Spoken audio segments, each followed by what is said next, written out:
ஏன் பரந்தூர் விடப்பட்டது? இதுக்கு முக்கிய ரீசன் அங்க பல காலமா ரைஸ் கல்டிவேஷன் பண்ணிட்டு இருக்காங்க. அதாவது 3 சீசன்ஸ் சாம்பா, தலடி, சொர்ணாவரி அப்படின்ற 3 சீசன்ல டிஃப்ரெண்ட் அந்த இது நம்ம கல்டிவேட் பண்ணிட்டு இருக்காங்க. ரொட்டேஷன்ல கிரவுண்ட் நட்டும் சுகர் கேனும் பண்ணிட்டு இருக்காங்க. அதே மாதிரி ட்ரை சீசன்ல பல்சஸ் அண்ட் மில்லட்ஸ் பண்ணிட்டு இருக்காங்க.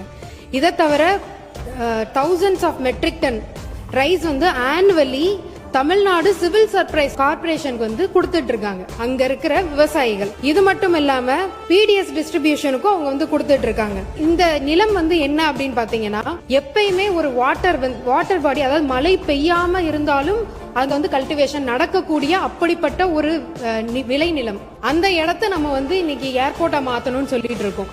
இதை தவிர அங்க வாட்டர் கேனல் 2 இருக்கு. குணகரம்பாக்கம், கம்மங்கால் கேனல் 2 கேனல்ஸ் இங்க இருக்கு. இது எப்படி உங்களுக்கு செயல்படுதுன்னா, ஒரு பிரஷரை ரிலீஸ் பண்ணி அந்த வாட்டர் பாடி தானாவே அடையார் ரிவருக்கும் செம்பரம்பாக்கம் லேக்குக்கும் இன்னைக்கு போய்கிட்டு இருக்கு.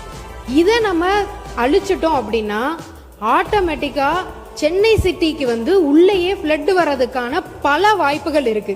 இவ்வளவையும் நம்ம அழிச்சு நம்ம ஒரு பரந்தூர் ஏர்போர்ட், இன்னொரு நாம ஏர்போர்ட் வேணான்னு சொல்லவே இல்லை. இன்னொரு இடத்த நாங்க இந்த மாதிரி அதுவும் ஒரு சரிவான இருக்கிற ஒரு விளைநிலம், அந்த இடத்துல நீங்க எவ்வளவு தூரம் மண்ணை போட்டு இன்னொரு ஒரு ஏர்போர்ட்டை நீங்க கொண்டு வருவீங்க? இது கொச்சின்ல நடந்தது. இதனால 14 நாள் அந்த ஏர்போர்ட் பூட்டி கிடக்கப்பட்டது.